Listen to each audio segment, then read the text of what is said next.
Here's some good news for you. OSU students in the Stillwater community have a special place to see some big name performers. And big name. Fox 23 morning anchor Ron Terrell takes us inside the McKnight Center and shows us it's a place that's about more than just entertainment.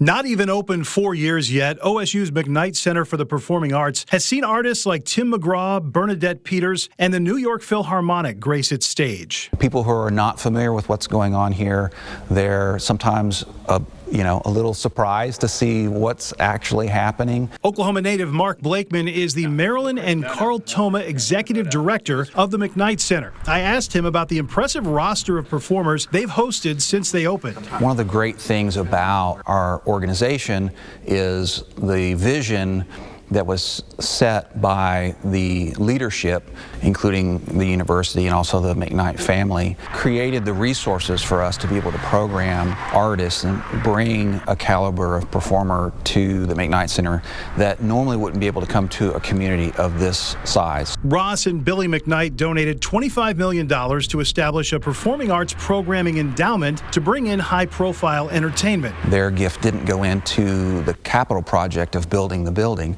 They were moved by what's going to happen in this space when it opens. While the big names get most of the attention, Blakeman explained this facility isn't just about ticket sales, it's about reaching the community. The mission of the McKnight Center is to inspire individuals through artistic excellence and through shared creative experiences and engaging learning opportunities. Among those opportunities, local elementary students seeing special performances from the New York Philharmonic.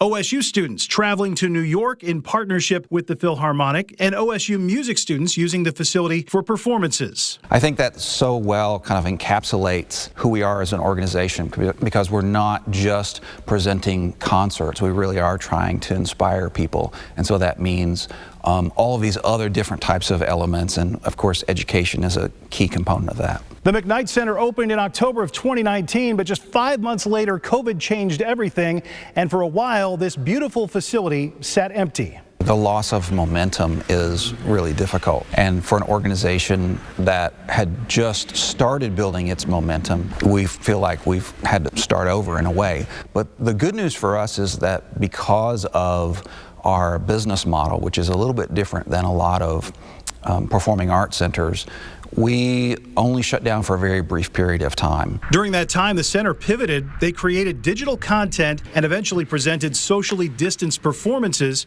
before returning with a full schedule in 2021. When we opened in the fall of 2021, we had 3 concerts on 3 consecutive days. It was Tim McGraw the first night, it was Itzhak Perlman the next night, and it was Megan Hilty and Brian Stokes Mitchell the third night.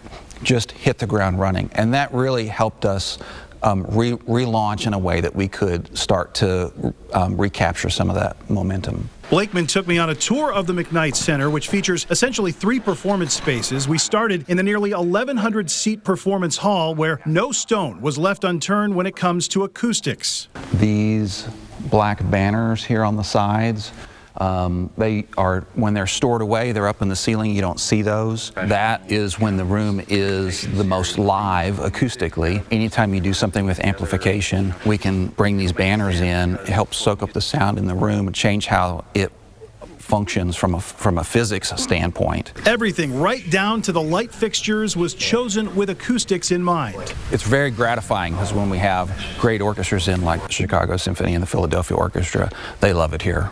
And that's really satisfying to know that these incredible world-class musicians that tour all over the globe love coming to the McKnight Center. Blakeman then took me inside the 217-seat recital hall, which he described as the busiest space in the whole building, utilized by OSU's Greenwood School of Music. Probably 90 performances in an academic year, probably just in this space alone. And he showed me the center's outdoor plaza space. Most of our performances inside the McKnight Center gets simulcast live to our LED wall out here. Which gives people in Stillwater opportunities to take in the arts free of charge. They can come in and put a blanket down, bring a picnic, bring a lawn chair, sit and watch a great performance and see what's going on inside the building. Perhaps the highest profile great performances were in April when Garth Brooks played a pair of shows at the McKnight Center, one for donors and alumni and one for students. It was very special, and for the OSU community, I mean, it was absolutely huge.